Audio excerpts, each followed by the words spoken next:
So I think you find the answer. Is it? Omega is the angular momentum and P just it is a linear momentum. And what is about H? This is a Planck's constant. Okay. So H is a Planck's constant. You also already learn about it. E by energy per value. That means time value. So here you already did this one, ml square t power minus 1 you are getting, okay, as Planck's constant dimension value. So you got this one. So in these two, which is equal to this one, E by nu, this is nu, so we call it as mu at Planck's constant value. Okay, so first you have to find out how these two are relates. Okay, so how these two are relates. So what is linear momentum? You already derived this one. Is it P equal to mv? So that is the normal linear momentum value. So from this you got it as m, and for this meter per second, so L t power minus 1. Is these two are similar? No. Okay, so how these two are similar?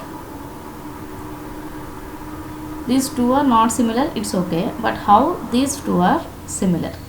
So what is angular momentum?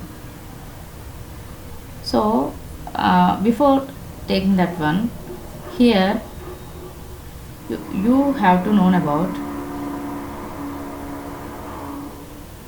here some may arise doubts regarding this equation, how I can derive this one.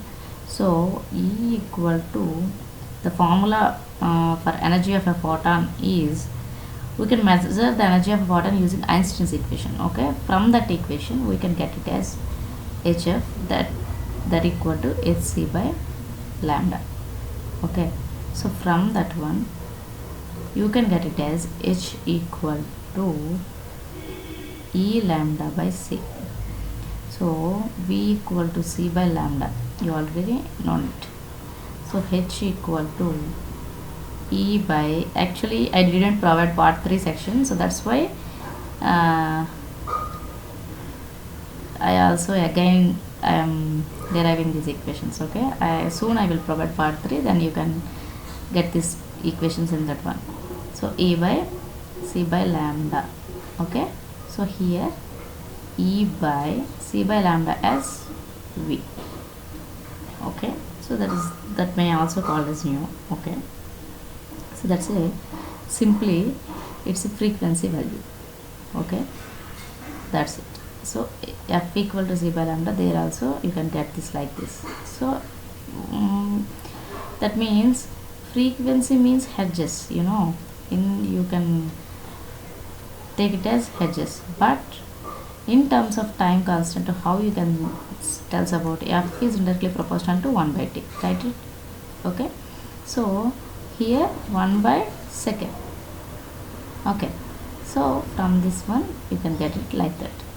So here also you can get energy, you have ml square t power minus 2, that means energy dimension value. So for this nu we get t power minus 1, then you got it as ml square t power minus 1. That's it, simple one.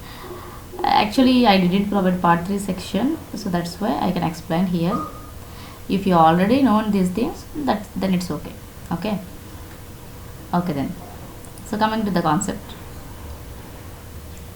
so you get it as omega as angular momentum, okay, and P as linear momentum, okay, and then H as Planck's constant, you already know. So ml square t power minus 1 is for this one, and for this one you got it as ml to power minus 1. So you didn't know about the angular momentum. So what is angular momentum? The quantity of a, that means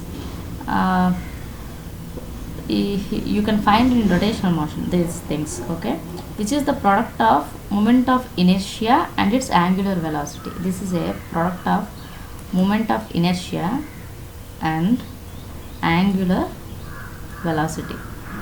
We can tell it about dimensionally, okay.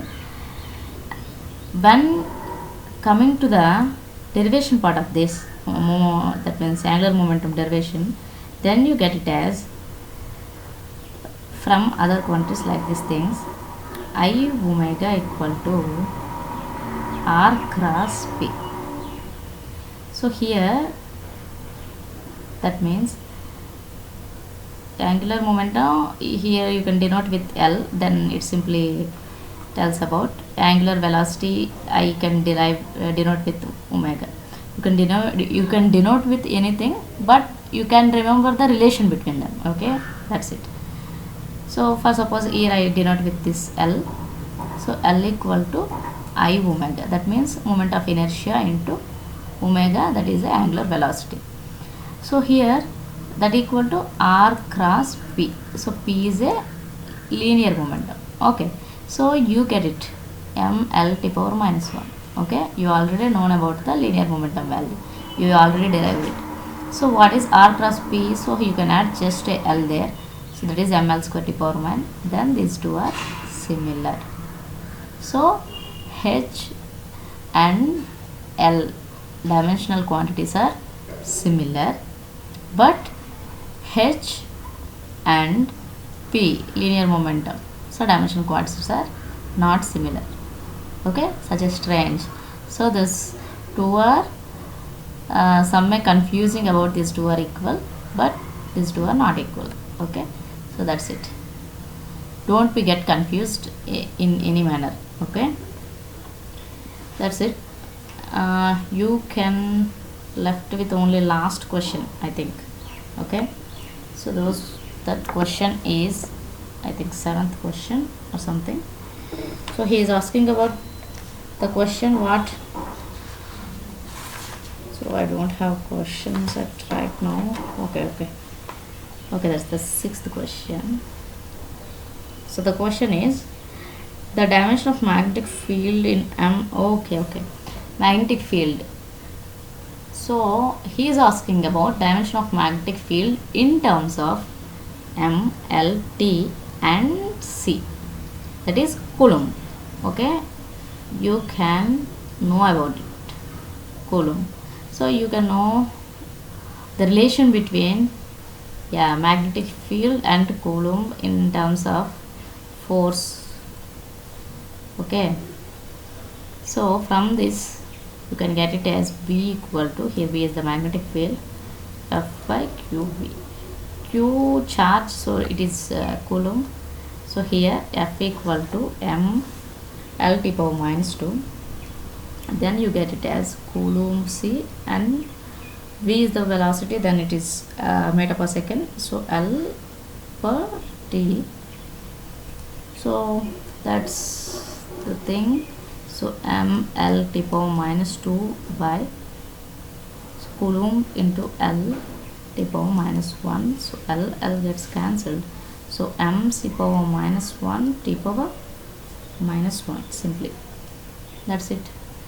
So magnetic field dimensions in terms of M, L, T, C are M T power minus 1 C power minus 1. That's it.